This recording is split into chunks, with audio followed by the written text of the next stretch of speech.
Uh, so bringing some people in. So here's what happens. So here's the text. Um, we left off with this, which was the last line we read was Sarah looks at Hagar being, she's still Sarai. She looks at Hagar being pregnant and she flips out, right? And well, actually, it's partly Hagar's fault because Hagar does something that makes her makes Sarai feel bad, right? There's something that she does, looks at her, says something to her, does something where Sarah then says to Abraham, I'm lowered in her esteem, meaning Hagar's esteem, right? So God, you know, I'm done. And Abe, and of course she says, this is your fault, right? It was her idea, but she still says it's your fault, Avram. So we left off says, your maid is in your hands, deal with you as you think, right? And Sarai treated her harshly and she ran away from her. So we're picking up today with the running away. But this is Elisa's question. Actually, Elise, why don't you say what your question was? Oh, okay. I wondered once Hagar was out on her own, if she had miscarried instead of giving birth, how would things have gone on from there? What would everyone's reactions and responses have been? Right. So it's a kind of a theoretical question. So, at first I know I mean, I totally get what she's asking, right? And so uh like the simple answer to what Elise is asking is, well, you can't. This whole story is to set up why we have Ishmael, right? It can't. This is Ishmael. But the question's a great question, which is what if Hagar a what if she had miscarried? Or Or had a she had girl. a daughter. Yeah, that's the midrash too. So I'm thinking to myself, it is a great question, even though, of course, it's the hypothetical question. The rabbis usually don't do that, by the way, in the midrash. They don't do the what if. If they sometimes they do. It's not like unheard of, but they usually don't do that because it's kind of like they know. Well, come on, this is why we have the story to explain how this happened, right? It's an explanation for something that we know we have to deal with. So here's the thing. Here's the thing. But she asked the question and I was like, yeah, it's a there's a question there that needs to be answered. And guess what? So I originally said I've never heard of like that kind of answer of, yeah, well, then there wouldn't be any Arab people if I mean, correct me if I'm wrong, at least, but at least there's some part of your question would have been, hey, wouldn't it have been a lot easier if there hadn't been, right? Like if there wasn't this background story of the Ishmaelites, wouldn't it have been a lot easier for all of us? Well, guess what? There is a midrash that she miscarried. Oh, because it seemed to me that women in those days probably miscarried an awful lot. 100%. So before we get into what happens when she leaves, because that's where we're picking it up today,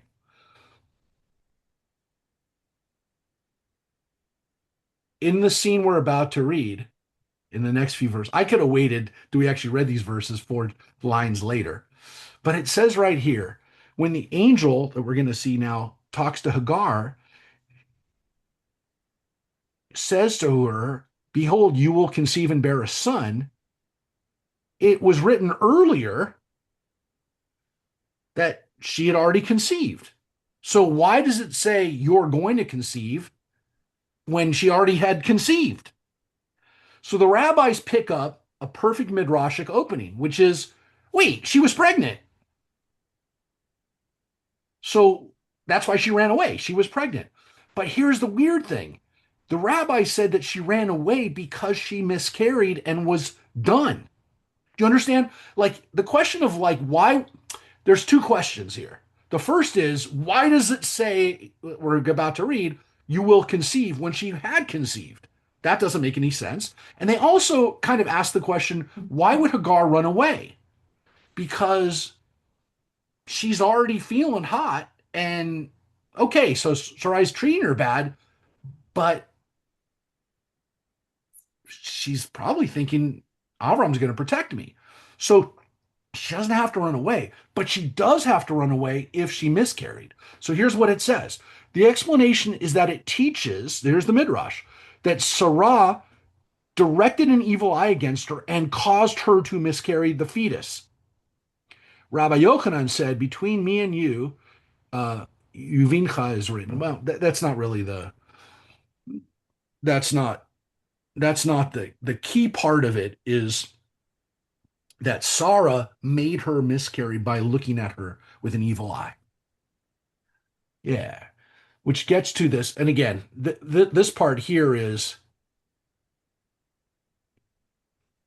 essentially the explanation when Sarah said to her in this verse we just read, decide between me and you, he's really talking about the baby, and she caused that baby to die in the womb or be miscarried. So there 100% is a midrash that she miscarried, and that's why she ran away. And she gets essentially Ishmael is then the second child that they have. The first one didn't live. Does everybody see what just happened? So we do have a midrash that she miscarried, but she can't miscarry. Ishmael must be born, and so Ishmael will get born right there. But thank you so much, Elise, for sending me down that rabbit hole of Sarah miscarrying because it does get to this interesting question of why does she run away? And I will tell you this, it's a problem. There are several problems in this story, which we will get to. And we have another answer. It's not an answer the rabbis can say. Definitely not 2,000 years ago. A rabbi today, like me, can say this. There are multiple authors at work here because there's two very different stories about Hagar having a baby and running away. And at least in one version of this story, my friends, she ran away and did not come back. Yeah. So keep that in mind as we read this. But thank you again, Elise. I will also, I didn't know when I would share this, but I'll share it now. Let's get this wonderful thing out of the way. Philip's not on the line, is he? I don't think Philip comes a lot on Tuesdays, but he did, he did share something wonderful with us, not intentionally, because I don't think he was here last week when we um when we read this, because I just think he sent it to me for the reason of just making us laugh. Ready? This is something I had to share with you. But thank you so much for that little thing there. Oh, you're I'm welcome. I'm texting Phil and Jim Moss too. Well, see if Philip, because I'm about to give, Oh, he said no. Why? because he didn't. He just sent this because of current events, but it's just so perfect for today. I have to share it now because I don't want to forget. This was, and the amazing thing was, it was from 2 days ago, so this was perfect. Yeah, he sent it to me, not knowing that this was the section we were reading. This was literally from 3 days, 4 days. This is from the Babylon Bee, which is a really funny site. You know, it's a conservative humor site. When again, they're they're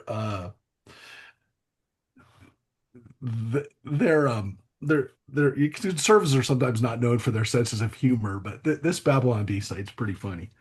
Uh, So, so here's the headline, but it goes on. It's pretty funny. So it says, though villagers continue to notice mounting tensions and frequent disagreements between their sons, Abraham reports he's pretty sure the feud between Ishmael and Isaac will blow over soon.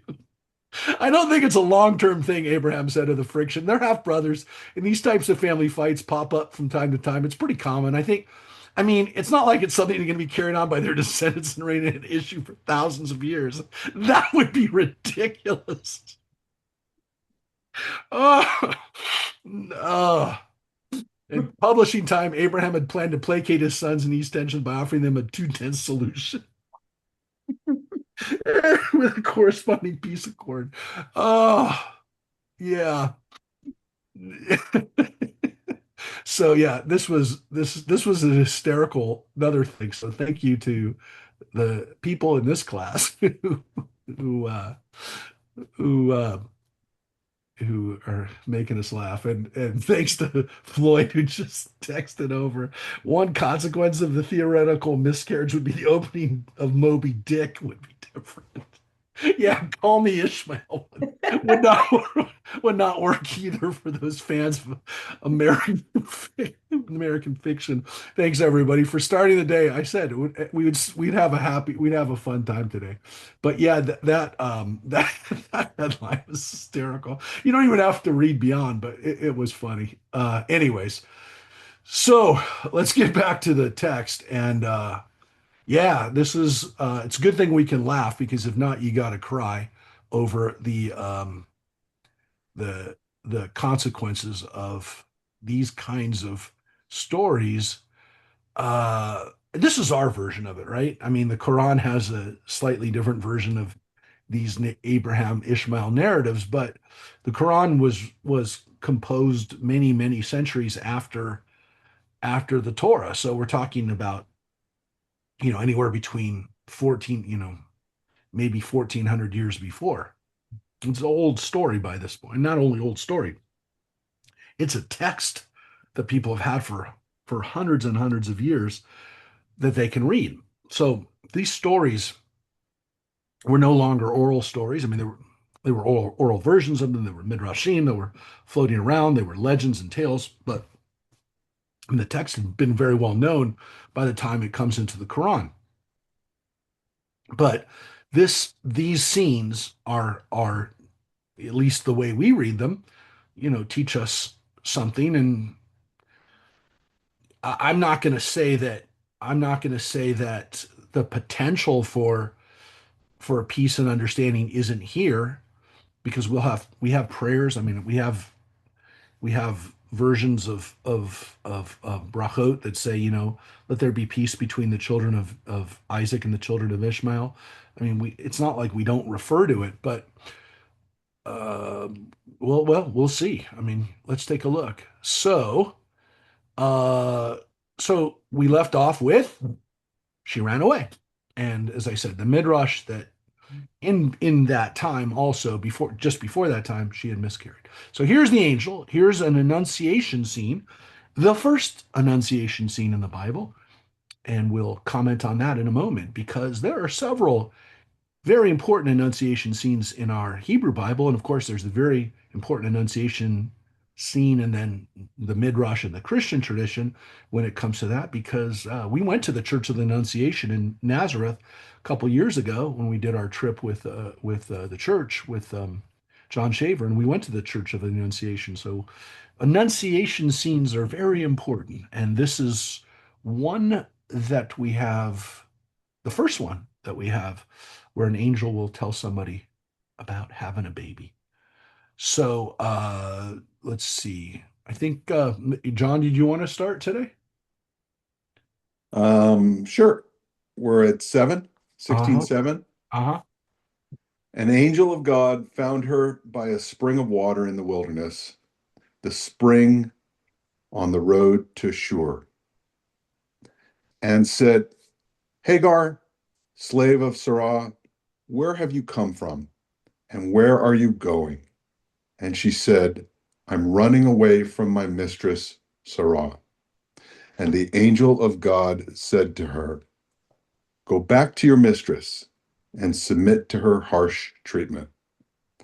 And the angel of God said to her, I will greatly increase your offspring, and they shall too, and they shall be too many to count. The angel of God said to her further, Behold, you are pregnant, and shall bear a son. You shall call him Ishmael, for God has paid heed to your suffering. Let me ask you a question there. Yeah, we'll Oh, okay, okay, finish the okay, angel's text. okay. He shall be a wild ass of a person, his hand against everyone, and everyone's hand against him. He shall dwell alongside all his kin. Yeah. Now hit me with it. Yeah. Is she naming the child? Is Hagar naming the child? Is Sarah naming the child? Or is Oh, God, I mean, it right? seems as God is naming the child, or at Yeah, least but the angel speaking, one would say, with the voice of God, is telling her what the child's name will. Look, it's a very important point, and it's actually part of the point of there seems to be some contradictions here. Uh, because again, I'm telling you what his name is, right? And again, it says God heeds, God Shama El. God hears, God heeds. Shema, like the word Shema, Shema mhm. Israel. God hears. So that's what his name is. You're going to call him that. That's his name, meaning that God named him. Or again, this is God's choice. Uh, I, I, I said that's a fair question to ask because we're going to read it. Avraham actually names him. The Bible says Avraham names him. So does Avraham name him that because God said that's what his name was? Hagar comes back and says, by the way, I met an angel and the angel said his name is Ishmael. Or did the name come into Abraham's head because God put it there? Whatever it is, we're going to read that Abraham comes up with the name. But that also, again, I will say, seems to be from a different author, an author who has Hagar coming back to him. Because if it's possible that again Hagar doesn't go back, of course she's going to have to name him because she's not going to be around Sarai anymore, or at least not in this version of the story. She'll be in the area, but she's not going to be back in the. She doesn't have a tent anymore with with him. Was there another question or another part of that? Well, it also looks like God is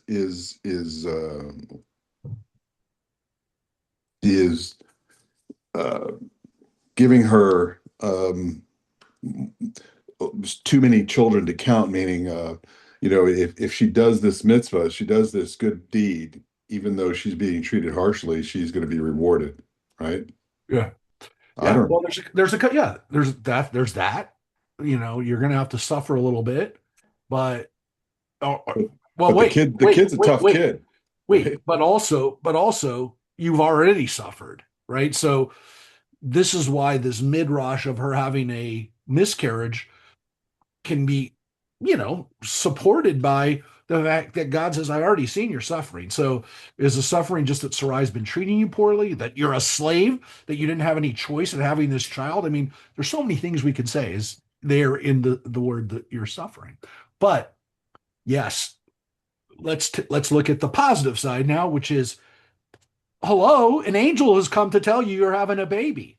That's huge. I mean, this is the first time an angel ever appeared to tell somebody you're having a baby. One can make the argument this is like the most that angels have really done so far. In that, again, we've heard of angels, and angels there to make sure you don't go in the Garden of Eden. And we have all these midrashim about angels being around the time of Noah, and of course we have something like angels that fell in love with the daughters of men at that time, but we haven't really heard angels doing the angelic things that we've come to know and love them for, which oftentimes is doing this kind of thing. Listen, lady, you're about to have a child, right? Because we're about to have another one in the sense that we have a little bit of an annunciation story with Rebecca coming up. That's the next one. But we have the story of um, of Hannah, having a child, and we We have the have the story of story of the, Samson the three angels that come and visit Abraham and tell and Sarah. Samson. Yes, and we're gonna, even though. even though I will say this, that seems to be at least at some level God, right? So we'll get to that because there seems to be at some level that is God. That's no longer just an angel. This definitely is an angel. But in the midrash, we already kind of saw a little bit of this midrash. In the midrash, there's this recognition that yeah, an angel speaking to somebody is a big deal. That she warrants a angelic meeting speaks highly for her and for the baby. Now, I will say this, there's an interesting point here that we have to kind of wrap our heads around. When the Midrash was written, and for most of kind of like up until the time the Talmud is finished, and by the way, some people feel the Talmud was finished for this reason. The Arabs are a player in the Middle East, but they're not a major player in the Middle East. They're it's so hard for us to imagine this because we see the Middle East as being essentially Arab. I mean, there's 22 Arab nations. There are a lot of Arabs in the world. But when the Midrash was written, definitely when the Torah is written, the Arabs are not a major player. They're fairly confined onto the Arabian Peninsula. They occasionally will uh, nomadic Arab bands will make their way towards Jordan into, out of Saudi Arabia or what's today Saudi Arabia, but the Arabian Peninsula, make it up into Jordan, make it up even into Syria. And there's occasionally Arab communities in the Middle East, but they're in outside of the Arabian Peninsula, but they're not a major player. And so the Jewish feeling about the Arabs in all the way through the Midrash is not it's not negative. It's it's that they are, as we see from this prophecy, they're warriors, they're fighters, they're oftentimes raiders and bandits, but they're not a force, they're not a military force, they're not an enemy.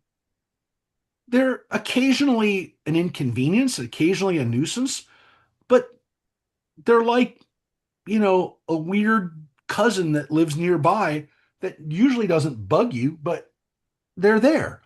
Now, by the time the Talmud is finished, we have the rise of Islam and the Arabian armies coming out of the Middle East and now having a huge effect on the Jewish communities of Iran, of Iraq, as these countries are overrun by Arabs. But that's not until the 7th century.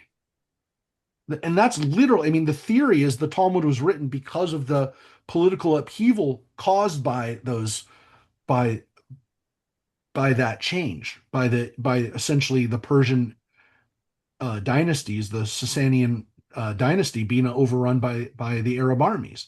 But up until that time, the Arabs they're not somebody that they don't have the it's not the same as talking about the Arabs in the 21st century.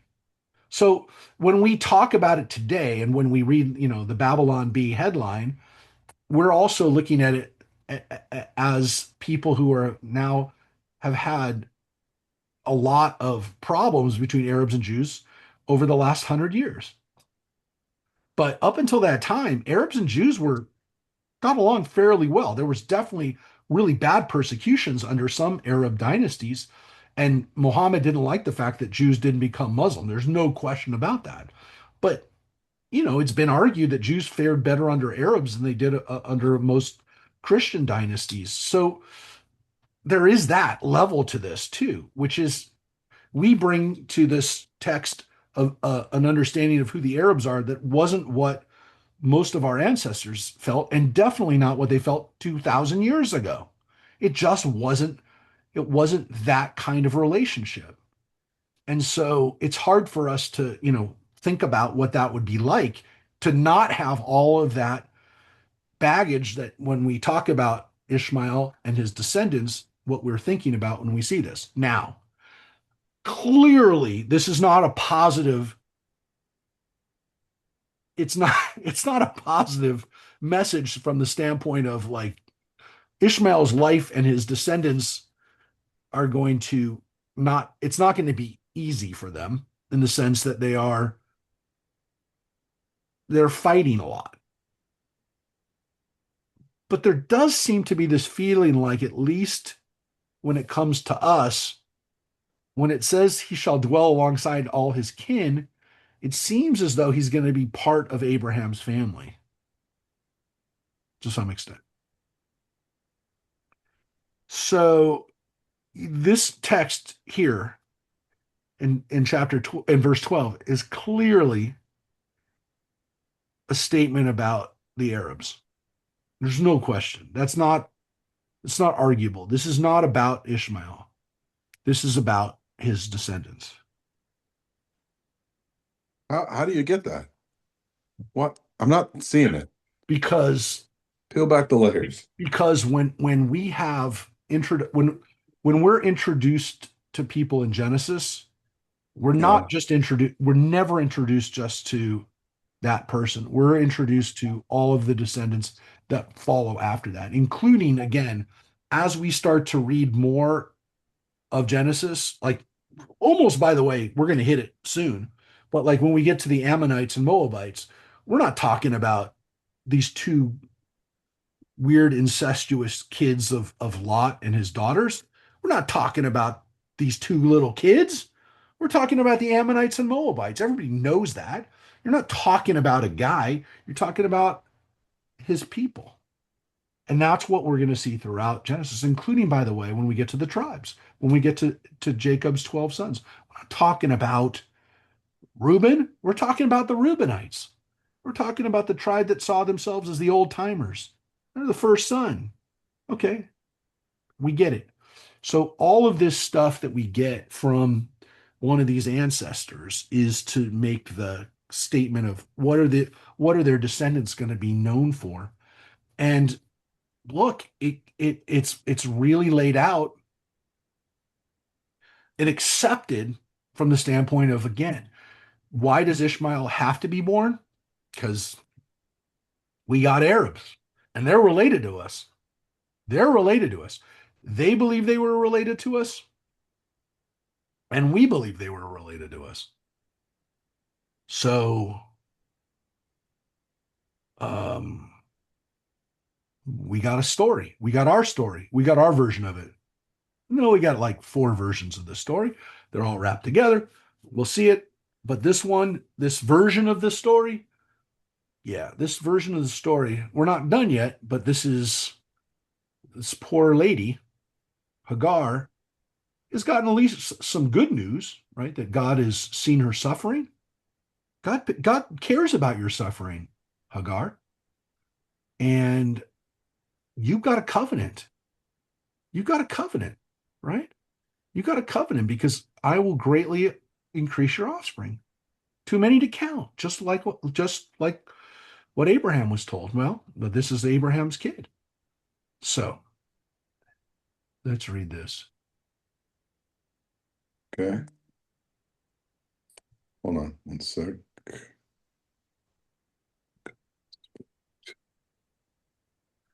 We're at where are we Uh at? 13. 13. And she called And she called God who spoke to her. You are Elroy. Is that proper? Elroy? Yeah, Elroy, but yes, it's become Elroy. No, no, no. You laugh, but that is his dog Elroy. You know?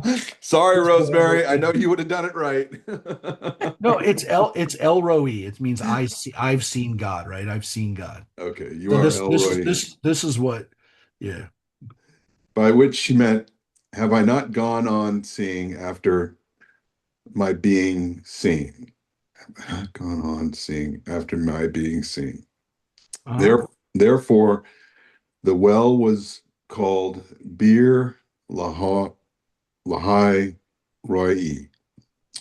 It is between Kadesh and Bered. Yeah. So let's pause right there because that is how uh um this place, Be'er Lahai Roi, the I mean, it's a beautiful name for a place, right? The Is it well. is it on the map? Can you show us? Um, yeah, I mean, it's a well. I mean, I'll show you where the area is, but look at the name of that. The well of the living one who sees me. What a wonderful name for a place. What a wonderful name for a God.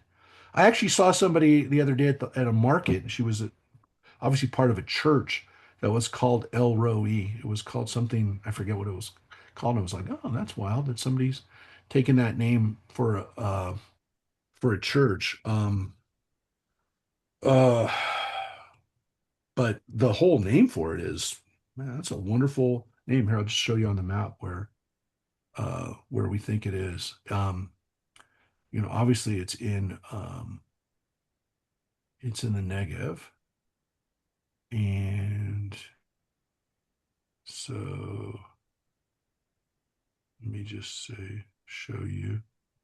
Um, I'm wondering what map, if I have a map that has it right on there. Hold it. It's probably not in the, it's not going to be on any of the tribal maps that I have. One second. Um, let's see. It will be, well, at least I'll show you the general area. It is on, not on that map. Not on that map either. Um, I will show you. You know what? Maybe I'll just show you on. Maybe I'll just show you on maps. So it says it's near Kadesh Barnea, which is actually one of the areas that the Israelites come to when they're coming back into the country after Egypt. They come through Kadesh. But let me just see if I can show you generally where this is.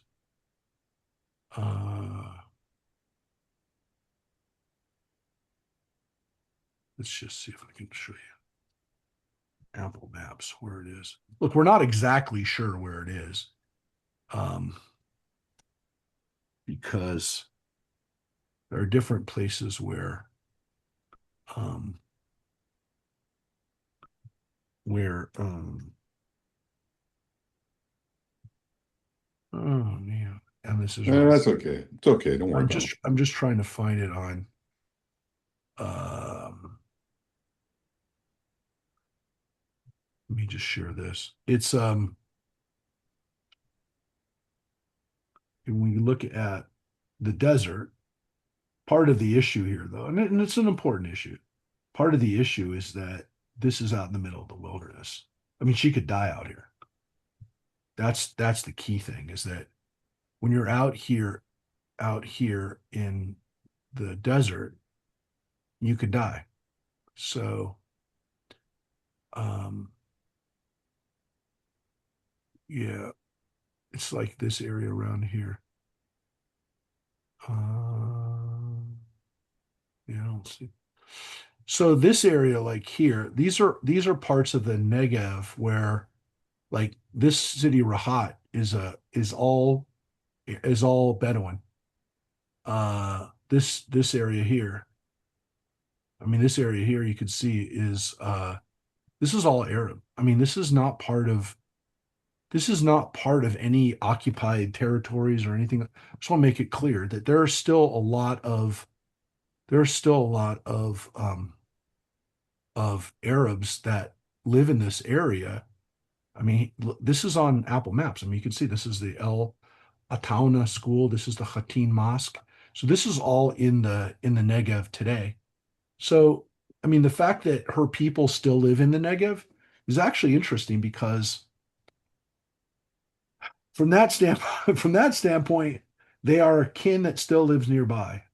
But of course, they are everywhere in the Middle East, the Arab folks, and obviously it is a source of part of the conflict, of course, is that, most Arabs don't want Israel to have any existence on any part of the land of Israel. So it's a problem. I mean, it's hopefully going to change one day, but maybe 50, 60, 70 years. But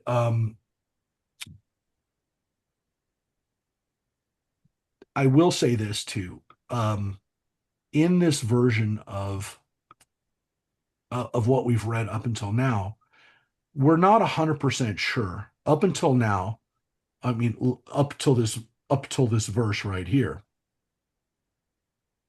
Um, we would say that this all of this is very typical J authorship. Like this is all J, or at least this part, since we started with running away. Okay. The next author picks up right here. This goes back to this goes back to really the priestly author. One of the ways we know that, I think you now have been, we've talked about this enough. What's one of the giveaways that this is the priestly author in verse 16? Hello? Somebody? Anybody? I Just don't read, know. read it. Um, What? Oh, um, actually, I have The Rosie. age? Yeah. Yeah. One of the giveaways is the P author, the priestly author, is very into dates and into ages and into dimensions. So when you see something like this, the J author very rarely tells you how old somebody is. It's just not, he's not, or she's not concerned with that. They're not concerned with the ages. It's not important. And the P author is very matter of fact about dates and names and things like that. And the way that this is laid out is you know, very straightforward. This is so this definitely seems to be a different author with the different agenda that starts here. So it starts here. Uh uh because folks, I don't want to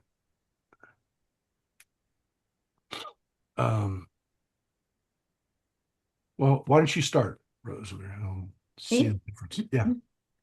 Abram was 86 years Oh no, old. no, no, no, yeah, it Hagar. says Oh, up 15, there. 15. Okay. Hagar bore a son to Abram, and Abram gave the son that Hagar bore him the name Ishmael.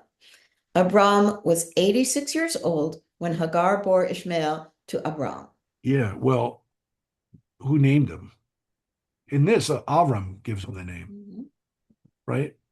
Now, again, you can make the argument, the rabbis would, that God told him what to call him, right? God told him what to call him. But it very much seems like Avram takes full ownership and this is fully Avram's kid. Yeah, but God told Hagar, didn't tell Abram. So that's a big leap. What? It's not a big leap. It's a different author. There's no leap. That's what I said. There's no leap. The leap that the rabbis will make is that God tells Avram what to call him. So you're saying the line before the This line, is a different author. that's what you're saying. You're saying that I'm line, saying the author, the P author just took over. just like that. Yeah, Okay. because this author doesn't care about Hagar having an angel come and talk to her. As far as the P author is concerned, Avram had a kid with a Hagar. He doesn't even have the whole story of Hagar being turned over to her by Sarah. It's not even in the P author. P author just has him having a baby with Hagar. I know it's weird, but Okay. there's at least one possibility that it wasn't a big deal.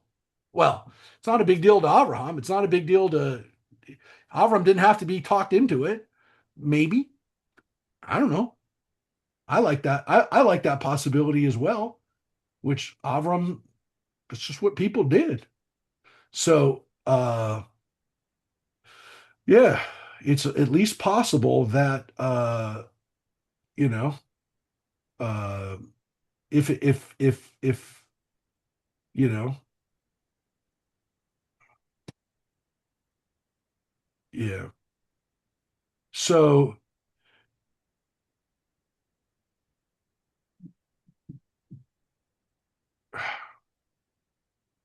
Yeah. However you want to understand it, they have a bit. The baby's born and they name it. And now look where this annunciation, or if you will, the covenant goes. Here's what it says. When Abram was 99 years old, God appeared to Abram and said to him, I am El Shaddai, walk in my ways and be blameless. I will establish my covenant between me and you, and I will make you exceedingly numerous. Abram threw himself on his face, and God spoke to him further. As for me, this is my covenant with you. You shall be the father of a multitude of nations, and you shall no longer be called Abram, but your name shall be Avraham, for I make you the father of a multitude of nations. I will make you exceedingly fertile and make nations of you, and kings shall come forth from you. I will maintain my covenant between me and you and your offspring to come as an everlasting covenant throughout the ages, to be God to you and to your offspring to come.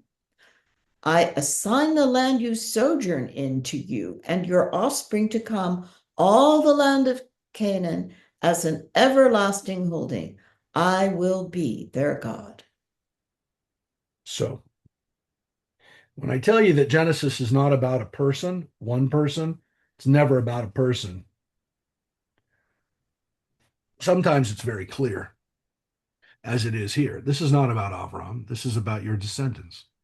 And it's, of course, not about the fact that just I'm their God, but this is their land. So this is huge. Now,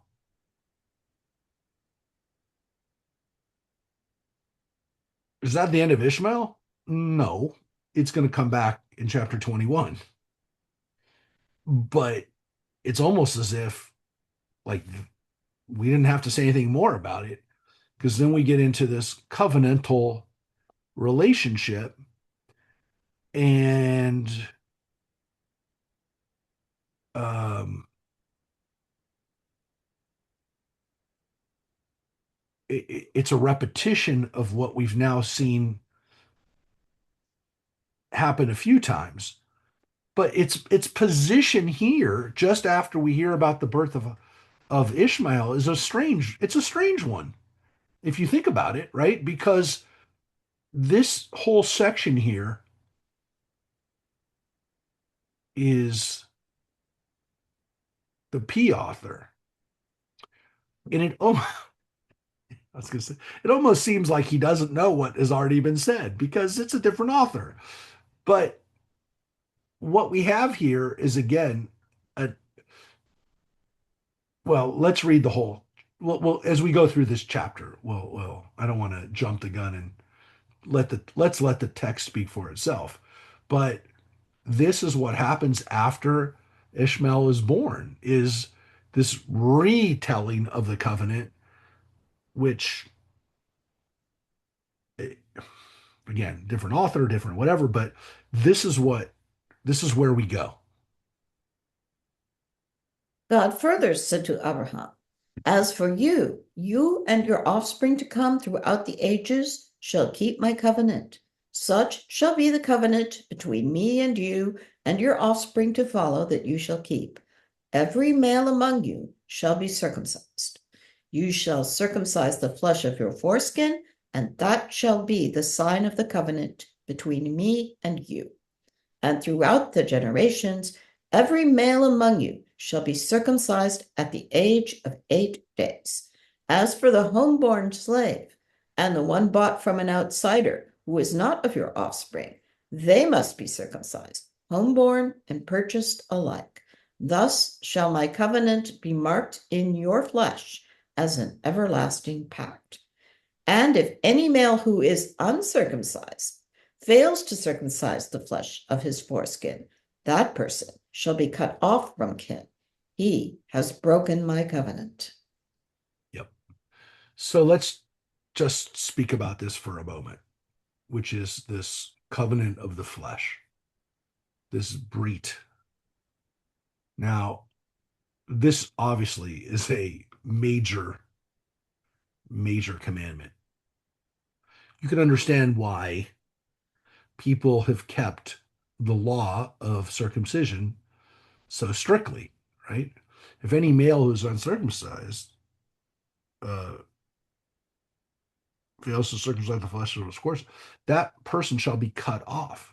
The pun here, of course, is they're karet, they're cut off, they're gone. So this becomes a a level of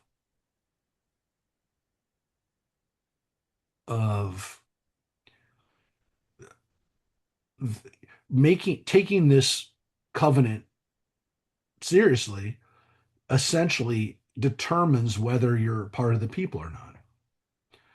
It's when we see those kinds of words, like if you don't follow this, you're cut off, people, it shakes them a little bit, right? I was just looking at this in last week's Torah portion and more. It goes through the different holidays. And one of the holidays we have, of course, is the holiday of Yom Kippur. And it says if you don't fast on Yom Kippur, you're cut off from your people. Well, that's pretty serious. And he doesn't always say that when you don't follow a commandment. You're cut off from the people. So there's certain places where the Bible, like comes to something and like lays down a law and says, this is it. How Now, about yeah, quick question? You yeah. call this a commandment of Yeah. flesh. Is this part of the 613? A very good question, Mike. And I will tell you, why is that such a good question? You might have even remembered this because we've discussed this before. And I would promise you, I was about to say it. So you definitely hit something that has to be said, must say. And that is, folks, this is the only commandment in the book of Genesis. Right. This is it, baby. This is it. There are no more commandments in the book of Genesis. This is it. Okay, I got to jump in here. Of Yeah. everything he could have chosen, I got to put a little light to that. Of everything he could have, I know it's Mike, Yep. me, and Floyd, and Jeff maybe, but come on. So, Of all these things, so not only is it of all these things, think about it. There's 1/5 of the Bible well, and, that, again, we make the argument, look, we don't get commandments until we're at Mount Sinai, right? So What until we about get the to chapter, Noahide commandments? those are commandments for everybody, right? When people say that they are commandments, which there's differences of opinion, they're definitely not commanded to Hebrews. They're not commanded to us. The only time that Abraham is pulled aside, or Isaac or Jacob, which they won't be, the only time that I would say that there's discussion over whether the mitzvah, whether it's the commandment is laid out there, the tradition of not eating the meat around the sciatic on the animal that we have after Jacob wrestled with the angel is the other possible derived commandment. But the rabbis are pretty careful in saying that that's not really where the commandment necessarily has to be derived for. They don't want any other commandments in the book of Genesis except for this. Because to some extent, even though they believed, the rabbis in their minds believed that Abraham never ate non-kosher meat, that he never didn't, there never was a Shabbos that he didn't mark. They must have known the Torah. How did he know the Torah? Because it was taught to him by Shem and Ever, right? His ancestors. They don't like the fact that this guy could not know all of Jewish tradition, all of it. I mean, all of it, like the stuff that's in the Talmud. God must have given it to him. They know that from the standpoint of where can we actually be commanded to do certain things? It's not the only thing can be here. And why is that? Because we know that when the Jews lived in Egypt, they didn't follow any of the commandments except for this one, according to the rabbis. They didn't follow any of the commandments. So for hundreds of years that they were living in Egypt, they were at least following the commandment of circumcision because it had been given to them by their ancestor Abraham and they never forgot it. So circumcision becomes this like to some extent, a commandment that even if you forget everything, like if you don't even remember what day Shabbos is, you wouldn't forget the circumcision. Why? Because it's a massively important part of your body that you're now marking. No question about it. Look, from a mystical standpoint, the Kabbalists look at circumcision as more than just a sign. It's more than just a breach of a covenant, a marking on the flesh. And of course, even in the ancient world, they said, look, you're taking your procreative organ and basically saying, I'm marking it as holy. I'm basically saying that as I create another generation the through this part of my body, I'm literally reinforcing the fact that the continuity of the Jewish people is going to be done through me. Now, on a mystical level, the circumcision, on the map, on the Zohar map of the body, which since we just did this on the Wednesday night class, I have the very quickly accessible map of of um, of the body. I'll just pop it up here for you. Um, when we look at when we look at the Sefirot, the map of the Sefirot, I'll just show this real quick. The map of the where they correspond on the human body, it is through when a human male, this is the body. The head is up here, the keter.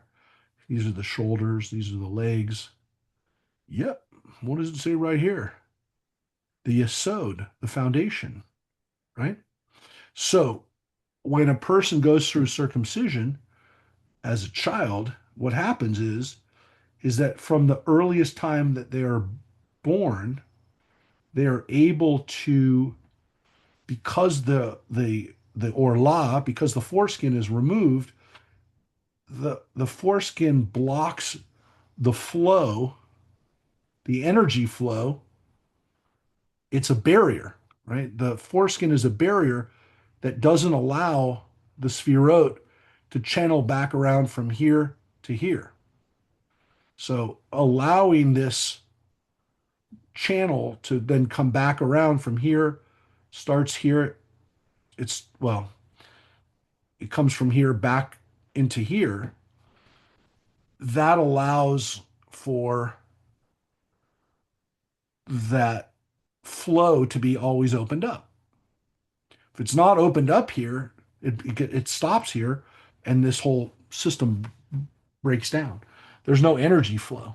So they look at it as the body can, from here, from Yesod, from essentially again where the penis is, where the phallus is, right? This allows for this divine channel to continue to flow. So if it's not removed, it's this barrier is bro is there's no place for the energy to flow back through. So that's why it has to be done to some extent from the on the mystical side. But again, there was also this spiritual aspect of it, which is saying, how do we define how do we create that continuity between from generation to generation? If the Jewish people are essentially a people, then a people that are born into it as well, right? There's this understanding that, again, this is an indicator of your place in that community, in the covenant. And again, by placing it on the conduit for continuity, to put it mildly, this system continues. Now, it does say that you have to do this for the people that you bring into your house, right? So there's this understanding that to some extent, when people come into your house as slaves, that they are also kind of part of the family. Now, look, the anthropological reasons for it and the questions of did the Israelites pick it up in Egypt as a tradition? Because the Egyptians are the only other people in the ancient world that we know that had the ritual of circumcision. We don't know. We there are definitely people who believe that. We understand it from the standpoint of the rabbis again telling us that to some extent this is the only mitzvah in Genesis are saying, look, this is a you can forget everything else, but not this. This is the thing that you can never forget. Okay? Rabbi, Yeah. are we saying then up until now, no one, right? No male, right? Adam, Cain, everyone, nobody was circumcised up until now. Well, that's a wonderful question. No, no, no, no. I mean, No, no, I'm why? trying to No, no, take. no, seriously. I'm trying to take. Why? No, so why did you, why did, no, no. Hold on. My question is two part. Then my question is if then that part of the covenant, right? That requirement is not making the body more perfect, right? Because God created humans and in his likeness, so we're already perfect. So now all of a sudden, this is just a branding type of exercise. Okay. So it's two parts, right? So Anyway, why? No, it's a great question. I'm not laughing because it's no. I silly. understand. I want to take I'm this. saying, what do you think, John, after reading a great deal of text now over the years, what do you think?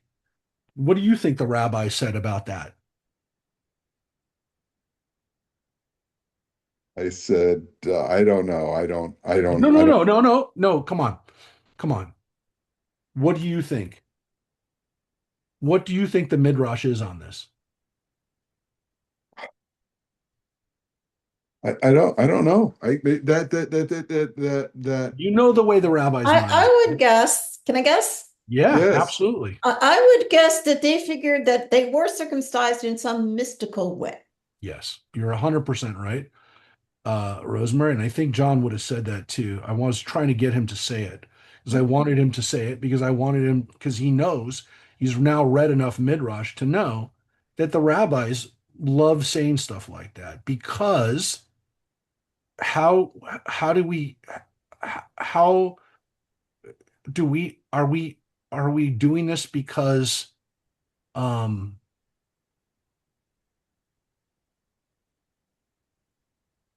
well, let me just show you this. I'll just show you one of the midrash on this. Um, because John's question is a great question, which is this is from Avot de Rabbi Natan. This is an old section of midrash that's actually included as part of the Talmud. Uh, Job was born circumcised. Now, Job wasn't even, according to tradition, Jewish. Adam, the first man who also came into the world circumcised. Why? Because God created man in his own image, which means, of course, well, let me, when we're actually circumcising somebody, we're making them in God's image, which means God is circumcised. Yeah, but if you take if you take Wait, I'm not done. Seth was also born circumcised, Adam's son that we're descended from. Noah was born circumcised. Shem was born circumcised, for he is, again, we told you the midrash that he's Melchizedek. Jacob was born circumcised, and Joseph was also born circumcised. So, look, there are people that are born circumcised. There are people that are born without a foreskin. Many people would say, well, that's a genetic deformity, right? No. The rabbis say that this is an example of God making it so that they are born perfect. David was also born circumcised. So what they do is they find texts describing these people in the Bible, and they say, understand that that means to tell us that these people were born circumcised. So it's a wonderful question. It's a wonderful midrash, and it's as if to say, if you're a really, really special person, you're born that way. So uh yeah, John. The answer is they believe that these people that were born before Abraham were born circumcised. Now, look, if Abraham's not born circumcised, doesn't mean that you're bad if you're born. If you're born with a foreskin, you're not a bad person. Abraham clearly needed to go through it. And there's At actually a a hundred, tradition. There's at 100. yeah, there's a Come tradition. on, people. There's a tradition that and he does it to himself, by the way. I Oh God. want to make that clear. He's not just born. He's not just circumcised. He's doing it to himself. I, I, Um, I, I would like to know the people that read the Bible word for word and consider it, verbatim, how they interpret this, because you can't just wish. I mean, Midrash is, reading in between the lines, yep, right? yep. No, this is not a read between the line business. Now, hold off on the circumcision yet Okay. because it ain't going to happen yet. But I mean that's what we're talking about. So yes, all of these points are really really important because again, um, yeah. But it's wonderful that people are bringing up these issues because um, Mark, yeah, you're anticipating these problems. Yes. how much how much of uh, requiring circumcision, if Did you you start will? smoking, Judith, in the last couple of No, days? I thought it was Lucille Ball for a second. there you go. No allergies. Oh, Um, the um, how much of circumcision was put in as blood sacrifice? well, look, from the anthropologists that read the Bible will tell you it's all what it's about. It's all about bonding and covenanting on the body. Um, from the standpoint that yeah, I mean, they look at other tribes that do things like circumcision or do circumcision as a as a statement of being a part of the community. Look, there's no question that that's part of it. I mean, that has to be part of it. That's ridiculous to think that this isn't about that. I mean, to say that this is a covenant. This is To a make covenant. this This is is a a covenant, but covenantal discussion. to make it It says, it but says, this shall be my covenant marked in your flesh. I mean, that's not a midrash. That's not right, that is how what it about says. as replacement for, say, child sacrifice? So again, the idea that there is some type of, I mean, the fact that it happens before the Akedah, if they did it with the Akedah, with the binding of Isaac, one could say, oh yeah, that's clearly human sacrifice, one for the other. But as far as a blood sacrifice, or as far as a blood, or as far as making a some type of sacrifice of part of your body, there's no question. Is it for human sacrifice? Well, I mean, you of course you can make that argument that any type of sacrifice, whether it's an animal sacrifice or doing this. I mean, look, the Bible is so specific that you're not supposed to gash your bodies later on.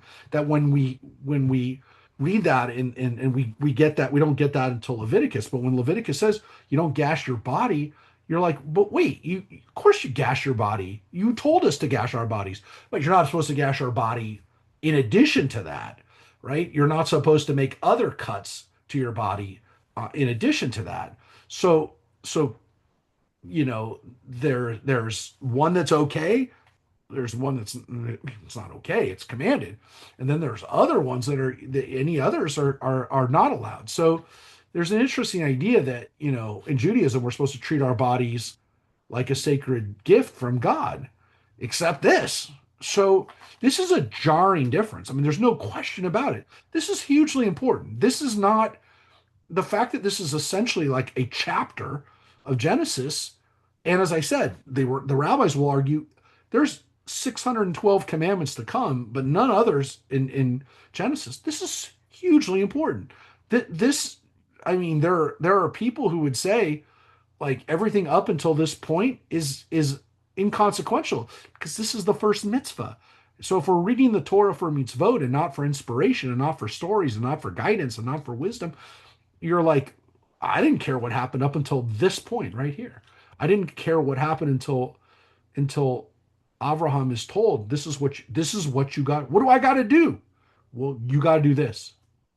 So this is hugely important. I mean, there's no question that But then he goes on to say, sacrifice your son. well that but yeah, I know, but that's clearly a test. I mean, listen, we'll get to that. I mean, I don't want to. Of course, it's not. I mean, it's something much bigger. But we talked about this already. Israelites are still sacrificing their sons 400 years later, 500 years later. So don't tell us that this is the end. This doesn't stop us. This scene that we're about to read in 5 chapters. This doesn't end. This isn't the final word on human sacrifice, my friends. We've talked about that. So just be careful. Whatever commandments we had, whatever lessons we had, it didn't sink in. Rabbi, what's the switching gears a little bit? What do you think the purpose is for changing Abram's name to Abraham? Well, let's get to that because it's in the next line. Oh, I thought we already read No, that. no, no, no. I thought we read it. We did, but I was going to get to it in the next line Okay. because of we got another one. Anybody else about circumcision though? And again, we're going to come back to it because he hasn't done it yet. Yeah, All right, so- Rabbi, I Yeah. have a question about circumcision. Um, what happens to those sad cases where a boy child has died before the eighth day, and what happens to that covenant? So interestingly, there's a theory about this, and the theory, and I've talked to pediatricians about this.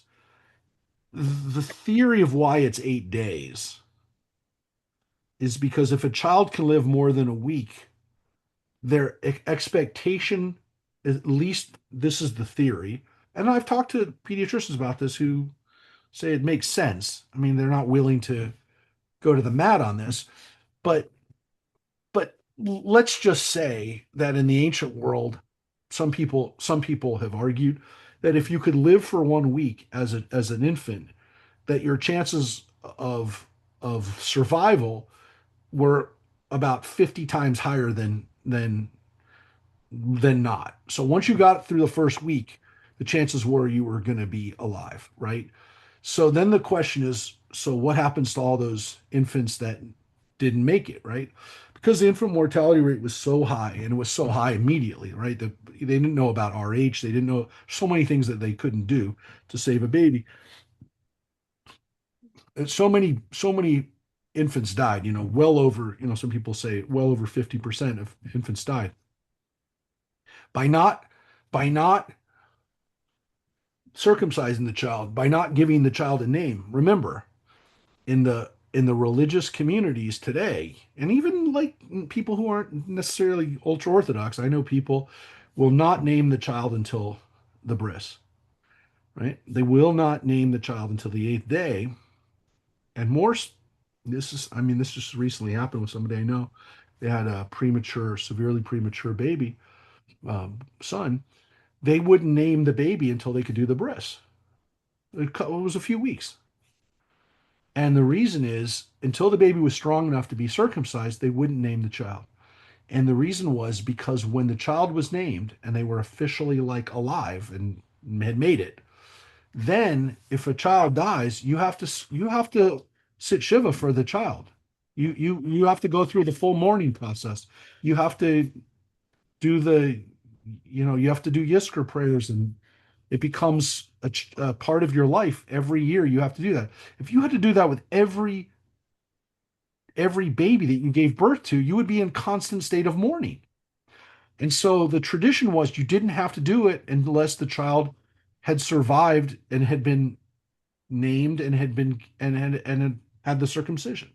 So there was this understanding that it wasn't it was to protect the family from being in constant state of mourning and allowing them not to have to take on the rituals of being encumbered by mourning unless the child survived. And there was a pretty sound, uh, you know, probably empirical evidence in those days that if a child lasted for a week, they were going to make it. Um, it's an amazing thing to think about the reason that that it's 8 days. Some people see it as more Kabbalistic. Eight is, according to some, it's perfection plus one. It's infinity. You'll hear people talk about the Kabbalistic elements of the number eight. Uh, but but we know for a fact that the viability of the child after 8 days was what guided.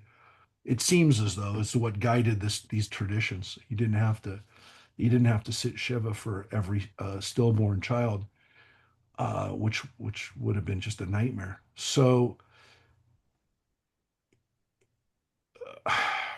it's a difficult situation. I've dealt with it over the years where people have still felt like they have to do something after a stillborn. They can't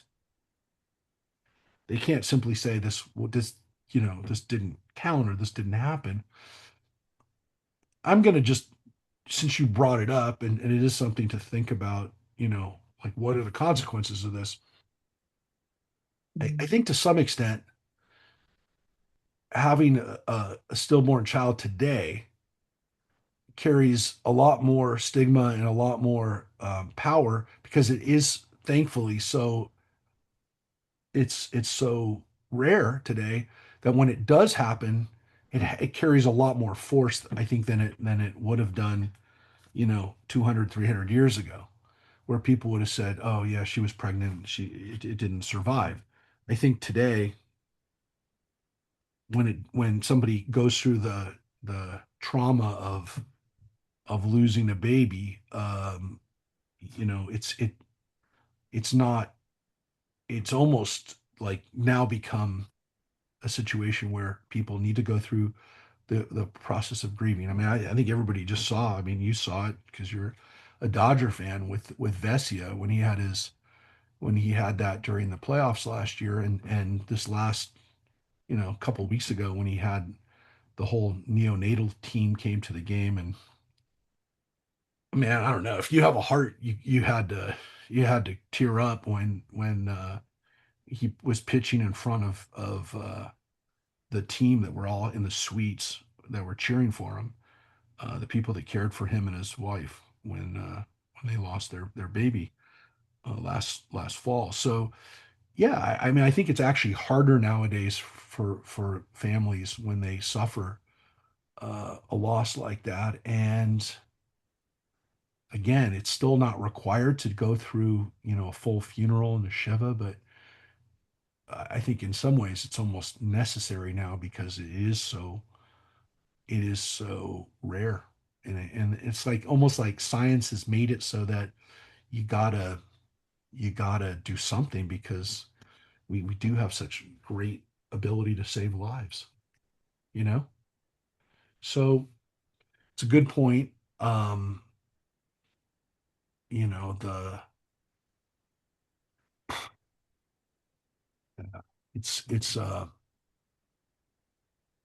it's interesting how many times people had, thought they were gonna have a son and didn't. I wonder, if that had been the case where, somebody asked me once, who said, if you you never had a son, but what if I had had a son and it didn't survive, and then I had a bunch of daughters? Like, would I feel, would it make me feel differently? I don't know. I think so. I mean, to be honest, I think it would. I mean, I think it would be, you always wonder what that child would be. So, yeah, it's a tough question. It's definitely something that we think about when, I mean, if as we began today with the possibility that Hagar miscarried. Yeah, yeah. All right, Judith is going to start reading. We're finished with Judith today. And I'm going to dedicate our Torah study today, my Torah study today, to my father and my mother. Today is his English yahrzeit. Tomorrow is my Yeah, mother's English yahrzeit. Um, and he would love this kind of Torah study because he liked to analyze every word, every sentence. Language was so important to him that he he used to analyze when we wrote letters, right? Because we didn't have emails. He used to analyze them, which when you're not there, but you hear what happens with your siblings' letters, you're like, wow. So language because is, that's what's happening you when know, that's what's you happening when you're not there, and it really makes you stop and think about every word you use. Um, but he would have appreciated this conversation immensely. Many of you met him, yeah, and we so were I dedicate my study to him today. yeah, we're very lucky to have had yeah, we're very lucky to have Daniel Cohen as part of our classes, part of our groups over the years, and Louise. We remember them today and tomorrow, the 28th and 29th. 28 and So 29. let us So let me dedicate do some these reading. words to Sarai, about Sarai here. And God said to Abraham, as for your wife Sarai, you shall not call her Sarai, but her name shall be Sarah. I will bless her indeed. I will give you a son by her. I will bless her so that she shall give rise to nations. Rulers of people shall issue from her. Abraham threw himself on his face and laughed, as he said to himself, can a child be born to a man 100 years old? Or can Sarah bear a child at 90? Yes. Now, okay. So let's first say the first part. The first part is the first part of this is that Sarai's name gets changed too. She's Sarai, and now she'll be Sarah. So Abraham and Sarah's name get changed, which is why I said, John, let's wait until we get Sarah's. So they both have a hey on their name. Sarai's Yud is changed to a hey, and Abraham's gets a hey added to Avram to be Avraham, to be the father of many. And Sarah, she also gets a hey. And what's interesting, of course, here is um, her name is connected to the word for a princess. A Sar is a prince. A Sarah is a princess. So it doesn't really explain because, like, isn't Sarai kind of a princess? So the rabbis recognize that the hay business seems to be more than just a letter, right?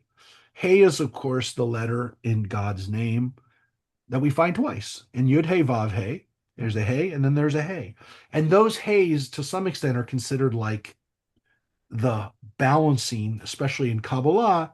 They're the balancing of the. Let's see the picture that I have of the haze back there behind me. You can see that. So a hay and it's basically inserting God's name uh, in their names, or putting essentially they're now part of God is now part of their lives to some extent by saying that. So this is the, you know, this is the, um, you know, this is the, this is where we get, this is where we get the, um, I'm just going to show you real, um, I'll just show you a little bit about the hay, real quick before as we finish up here today, that everybody should be able to think about this letter. Um, so here's the hay, right? So there are a lot of Hasidic teachings about hay. Um, one of the things that we say is that, again, hay represents teshuvah, repentance, and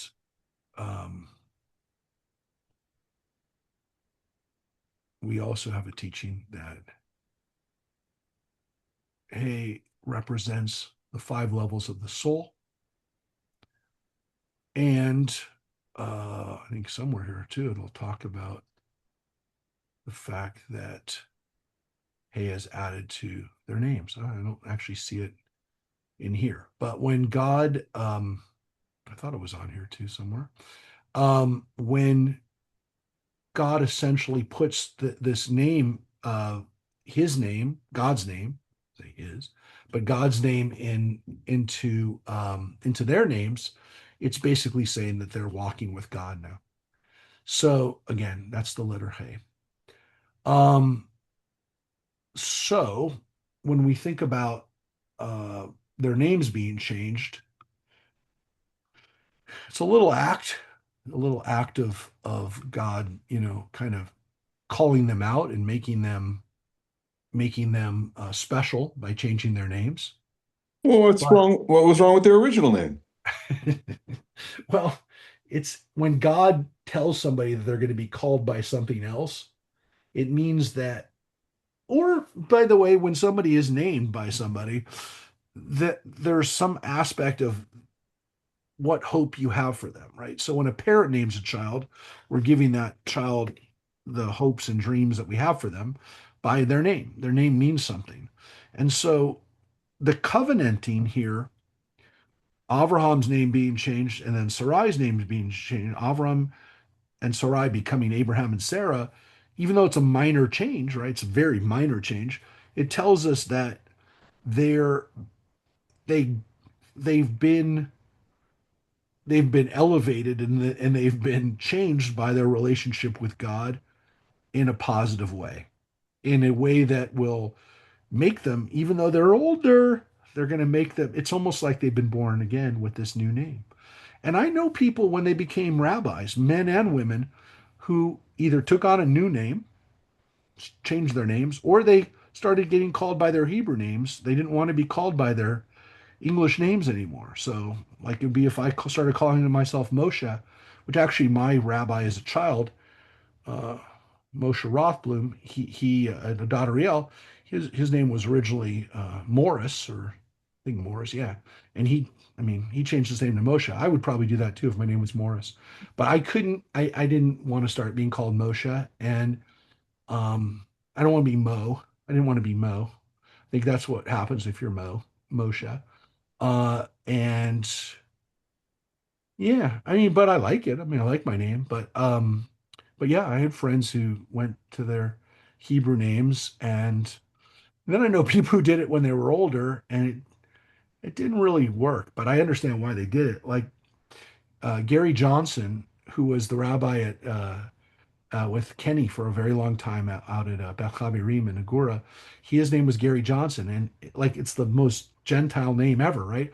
So then he changed his name to Gershom, and but everyone still called him Gary. And then eventually, like after 10, 15 years, he finally Gershom was, people started calling him Gershom. But yeah, it was Yeah, I get it. I mean, Rabbi, yeah, I actually know people that have converted to Judaism that will change their names. yeah, yeah, Yeah. yeah. That's something that people have done.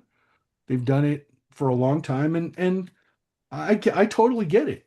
So, um, when people have done it, I always say, look, I mean, that takes a lot of guts to do it, especially when you do it with an adult, especially when you do it, you know, when you're when you're older and people know you by your name, a name for a long time. Um, yeah. I think Gary Johnson went a little too far though, because eventually he gave up his name Johnson too. He went back to one of his family names, Weissman. So then he became Rabbi Gershom Weiss. First he was Gershom Johnson, then he was Gershom Weissman. And like people are like, they didn't even know it was the same guy anymore. So you could go a little too far sometimes by the name, but I get it. He wanted a more Jewish sounding name. But yeah. Yeah, I don't think my name is that it's not that Jewish sounding either part of it, but I yeah, I'm okay. I'm okay keeping my name. But I get why people do it. I totally get it. Now, let's just finish up with this very quick thing that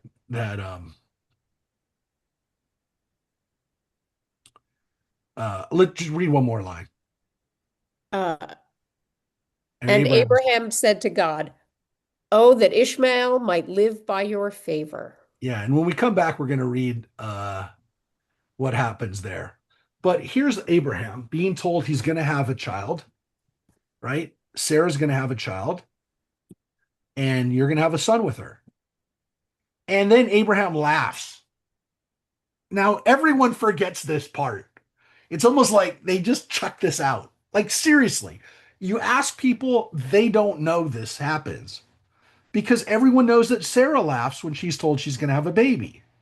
Now, again, the really simple answer is there's two different authors here. In one, Abraham laughs, in another, Sarah laughs. But again, we can't say that in a tradition. There's a bigger issue. When we get to Sarah's laughing, we're going to see that God doesn't like Sarah laughing. So a question would also be, what does God think about Abraham laughing?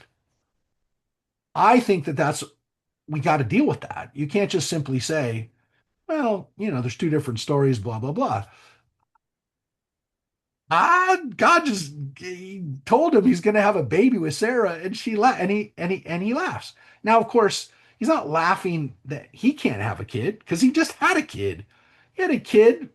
He had a kid at 86, right? With Hagar, so he knows he can have a kid, but he's laughing because he says his wife can't have a kid. Now, I will say that part of the difference here is that Abraham falls on his face. It says he threw himself on his face, but he falls on his face and he laughs. And of course, the important word here is and he laughs. Vayitzchak. Because no matter what, laughter is at the root of Yitzhak's name. It's what his name means. Laughing. It's ironic because he doesn't have a lot to laugh about in his own life, but his name means laughter. Either his father laughed or his mother laughed, or they both laughed. Whatever. There's a story, there's a tradition that his parents laughed when they heard. What does Abraham do, though? He falls on his face and he laughs and says to himself, Belly bo. The critical thing here is belly bo, to himself, in his own heart, literally. Right? Now, he does also say a man born in 100 years, but kind of he knew he, maybe it's a few years later, so maybe he's not so sure. But he laughs to himself. He doesn't laugh at God. He doesn't snicker at God. He laughs at himself. He laughs at his wife too, but he doesn't laugh or doesn't say to some extent, as Sarah will later, you know, come on. This isn't But I will say it's maybe splitting hairs. But Abraham How many laughs. times has somebody made a joke to you about something personal and you've gone, uh-huh, yeah, whatever. And then the next person comes and says the same joke to you and you're like, really? So God, Now, I will say, by the way, Sarah is Bic hereby. It says that English, go back. okay. I know we're not there yet. I'm jumping the gun. I don't want to show you chapter 18 yet. I should have not done that. But we will talk about it probably in the next class. Why does Sarah laugh? I think we have it. I think I'm pretty sure we're going to get to this part. Yeah, I mean, I'm sure we'll get to this part next week.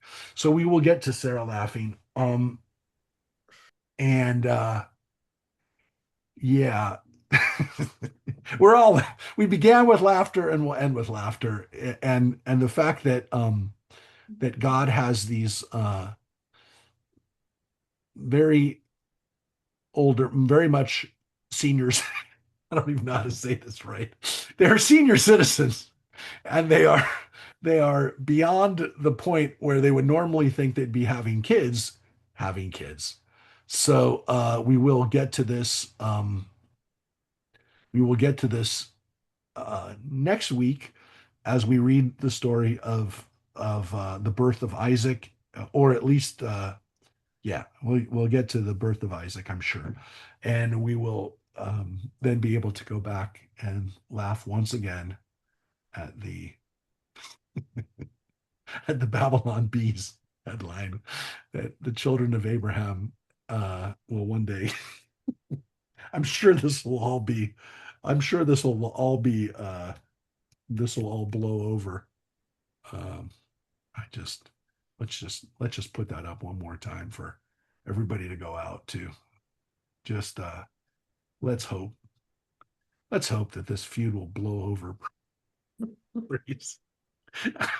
The whole thing, man, is it's just a family disagreement. We'll get over it. All right, folks. Thank you everybody for being here. Tomorrow night we are going to be looking at the history of Zionism, the early Zionism in the beginnings of yeah, when this feud started to get really bad. But yeah, it'll be interesting to think about that, especially since there's so many questions and so much debate going on in Israel right now over the future of Zionism. And of course, it's going on in the United States as well. But we're going to be looking at it, and I think my goal in our Wednesday night classes, as we talked about the Holocaust last week, is really to talk about elements of this that we don't oftentimes think about. I don't want to just talk about the stuff that you can easily find, or the information is easily accessible. It's really to talk about things that are not really well known, and or not talked about or not discussed, because again, even on the subject of Israel, there's a lot of stuff that we don't talk about, that's not known, that's swept under the rug, or that's in some cases uncomfortable. But the bottom line is that it's got to be part of the discussion. I mean, obviously, I'm coming at this from a standpoint that I'm an ardent Zionist, but at the same time, let's be honest, the whole concept of nation states and the whole concept of ethno states is kind of not the way it's always been, if you think about it. So we're going to talk about it tomorrow, and 7 o'clock. We'll see you. In the meantime, That'll be a good discussion. It should be. I hope. I hope it's lively discussion. We'll see. All right, everybody. Take care. Bye, everybody. Thank See you, you. everybody. Have a good day. Blows over soon. Bye-bye. Bye.